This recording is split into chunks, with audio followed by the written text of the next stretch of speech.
अस्सलाम वालेकुम, मैं हूँ मरियम मुश्तबा। आज की हमारी एक आयत और एक कहानी के साथ हम हाजिर होते हैं। हमारी एक आयत है बिस्मिल्लाहिर्रहमानिर्रहीम वला तजस्ससू, सूरह हिजरात आयत नंबर 12। इसमें खुदा कह रहा है किसी के ऐब तलाश ना करो। इसकी स्टोरी हमारी ये है कि एक बच्ची होती है, उसका नाम होता है ज़हरा। ज़हरा जो है ना, अपने स्कूल के उस्ताद के कमरे में जा रही होती है अपने इमले का पर्चा दिखाने के लिए कि अपने एग्ज़ाम का पर्चा दिखाऊंगी। तो वो उस्ताद के कमरे में जब दाखिल होने वाली होती है तो गेट पे जब खड़ी होती है तो उसको आवाज़ें आ रही होती हैं। तो वो वहीं खड़े होकर सुनती है कि उसकी जो दूसरी दोस्त है फ़ातिमा, उसके कम नंबर आए हैं, और सुनती है कि जो है ना उस्ताद उसको कह रहे हैं कि तुम्हारे बेटा कम नंबर आए हैं, तुम पर्चे में पास नहीं हुई हो।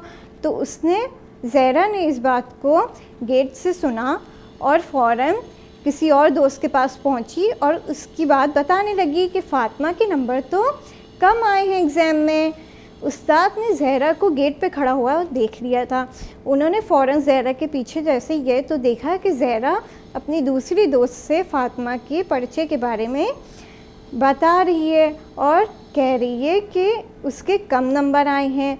तो उस्ताद जी ने कहा, उनके टीचर ने कहा कि बेटा ज़हरा, ऐसा नहीं करते, किसी की बात किसी को जाके नहीं बताते और किसी की बात को सुनना अच्छी बात नहीं है।